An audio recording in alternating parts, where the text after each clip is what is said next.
Stephen, thanks for Skyping. um, yeah, I wanted to speak to you a bit and kind of recap some of the discussions we've been having around ideas of usership. And you've obviously written the lexicon as part of the project, but I want to put that lexicon into context a little bit with your own work around usership. And if you could talk a little bit about how you arrived at that and what your interest was in these types of ideas.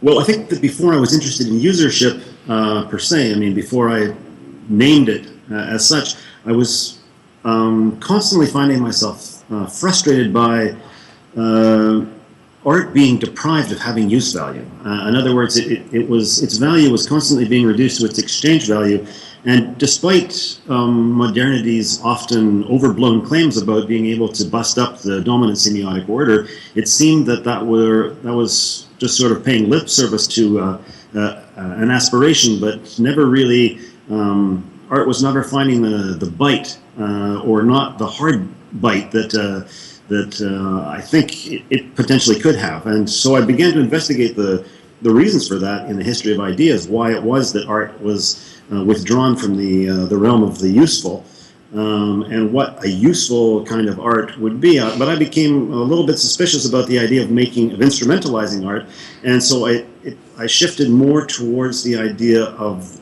the way art is in fact used, without it desiring per se to be useful, and what kind of usership it has. And so more broadly, I think that we can see, since the decline of the grand revolutionary theories of modernity and the disappearance of that collective subject known as the proletariat, there has been what I call a kind of a useological shift in contemporary culture, for technological reasons, because of the rise of social media, which is largely user-generated content and user-produced information and value, but also because the types of instruments that are made available in our democratic polities rely on citizenship being able to make use of them and appropriate them to their own ends. And so I think basically since the collapse of the grand real socialist projects, we've kind of seen a useological turn gaining ground.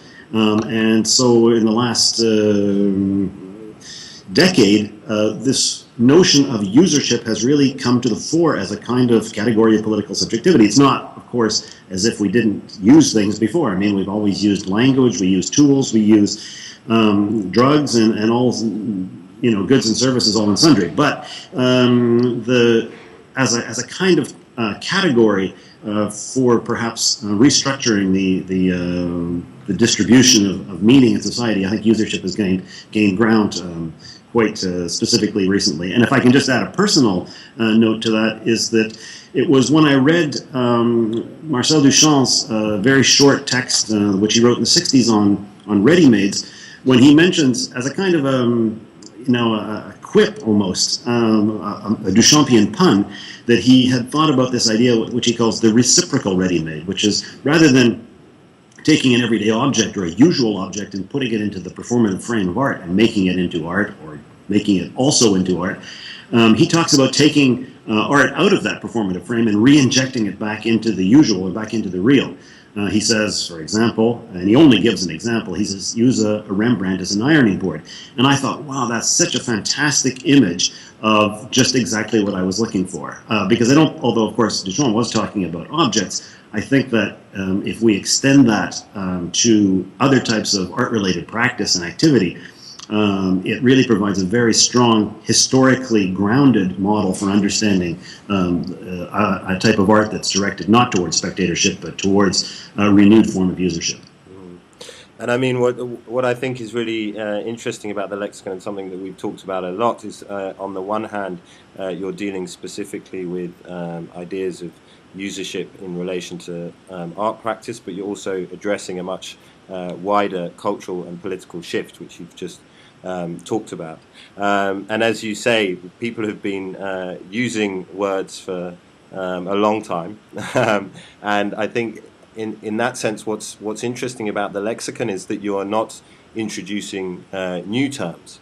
You're really thinking about repurposing or reevaluating our use of existing words. So I think it would be really nice if you could just explain a little bit how you've structured the lexicon, and what exactly it is. Well, repurposing is the word. I mean, repurposing really is the sort of the key word of this whole phenomenon of usership as I see it. A word about why a lexicon in the first place. It's because, you say, we have been using words for a long time, but sometimes when you use something, it begins to wear out. And in fact, in the Latin languages, use also means wear and tear, or user wear and tear. And it seemed to me that of all the crises which we are in the throes of at the moment, in our contemporary moment, in art and in elsewhere, I mean, one of the major manifestations of the crisis is the lexical crisis. It's because we've got all this wonderful toolkits of words, very sophisticated words, and they're all in great shape, but they're the right words for the wrong job, in a sense, or the wrong words for the tasks at hand, and to force contemporary intuition sometimes into the lexical molds that these words name, these words that we've inherited from modernity and sometimes even from pre-modern times. In some of the cases that I'm looking at, then we do a kind of a violence to those intuitions, and we don't allow them to develop freely the way they would like to. So the first reaction to that would be, as well, we need a whole bunch of new words, so let's just make them up. I mean, that was basically the kind of the grand experiment of modernity, to have a vocabulary that would be worthy of the new Soviet man. And we saw how far that got us. But what I think is more in keeping with the whole experience of usership is not inventing something in a revolutionary way, but appropriating something, repurposing things that are simply available, but perhaps had their value diminished. In other words, to find some of those words, to listen very carefully to the way disciplines other than art, for example, are using words, and see if they wouldn't be interesting through forms of extra-disciplinary cross-pollination to bring them, to allow this kind of free migration between different walks and avenues of human activity, and to take these words and make use of them. And so I just felt that, because of course there's two tasks that have to be done basically simultaneously. On the one hand, the words that are no longer operative, the ones that we might well do to deactivate. We're talking about conceptual vocabulary here. To deactivate some of these terms and retire them from the overuse which they're seeing now. And then there's another category of terms which are those which are emergent terms, ones that maybe we should be repurposing and rethinking and making more use of. So those were two categories that I wanted to look at. In the former category, we have terms such as spectatorship, and as Immanuel Kant very brilliantly, but I think at this point notoriously, described disinterested spectatorship, which of course is the dominant category towards which of engagement with art, to which art, in terms of an art thought through an aesthetic function, is geared, and perhaps replace a term like that, or his equally famous purposeless purpose, this idea that art should not be utilitarian, so it should escape from a kind of a utilitarian rationality, but it should, at the price of having no particular use whatsoever except in the rather idle sphere of aesthetic contemplation. And so usership usefully, as an emergent term, usefully stands opposed to this type of spectatorship. It stands opposed also to expert culture, which is another one of the more suffocating and conceptual institutions of contemporary society. And I say that because from the perspective of the expert, of course, the user is always inherently a misuser. And perhaps even more fundamentally, usership stands opposed to ownership. And in an age where there's not really much land left to own, because it's already been privatized, we see ownership now moving vertically towards what's rather unusually known as intellectual property, which has become a really enormous problem when we know that one of the key spots of value production and generation in our society is user-generated. But that's a form of surplus value extraction and expropriation, as long as users are not remunerated for this value which they're producing. So those are two examples. But basically, there was, as you say, three general types of words I wanted to look at in the lexicon: the ones that need to be retired, the ones that are emergent, and also sort of partway between the two, modes of usership. And these modes of usership are, as best as I could, I identified modes of usership which were not particularly contemporary words, but words which come from popular parlance, and some of them which had been used for many centuries, but which have a particular application in our 2.0 going on 3.0 user-based culture. And one of those words, for example, it occurs to me because this is what we're doing right now, is piggybacking. Everybody knows what piggybacking is, but what we're doing right now is we're piggybacking on Skype. I mean, Skype was not invented as a support mechanism for doing videos in the art world. There's no reason not to do that. It's not that it's illegal, but it's just that it wasn't intended for that. And so we've repurposed it. We're piggybacking on a free service, which is everybody's got on their laptop, and it's really practical. I can do it anywhere, you can do it anywhere. But it's a mode of usership. It's a way of repurposing an available means to a new end. And so similar words like poaching and loopholing and so on seem to be the sorts of terms that experts frown upon, and maybe they have more sort of Latinate sounding words to describe the same thing. But in a certain way, that was just what I was trying to get away from, to get back onto the